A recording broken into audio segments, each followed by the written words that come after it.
seni canım mülayim,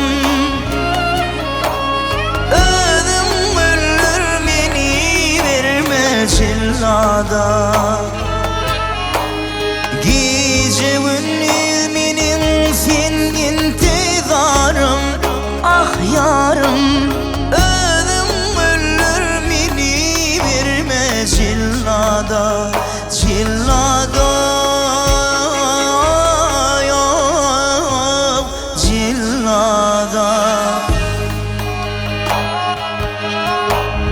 hanım cillat buyurmuş benim kastıma, kişi bilgiç gelir mi dostuna? 3 günün son geltir darılasına, öldüm ölür beni verme cillada.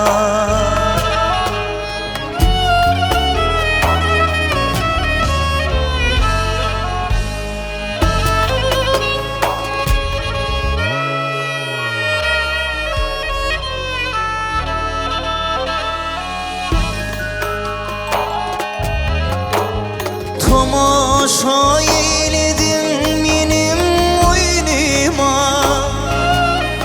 vahyede ikram elin girdin koynuma. 3 günün son arkan düşür boynuma,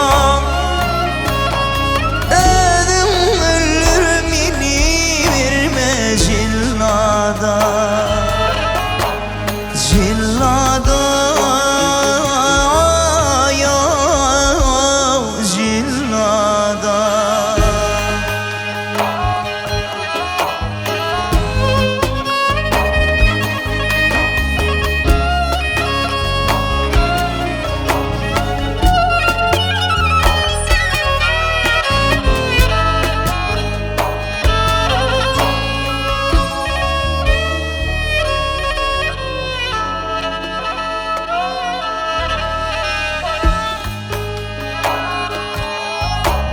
Ardını yitirin şirin diline, vah kurban olum livlerine balina.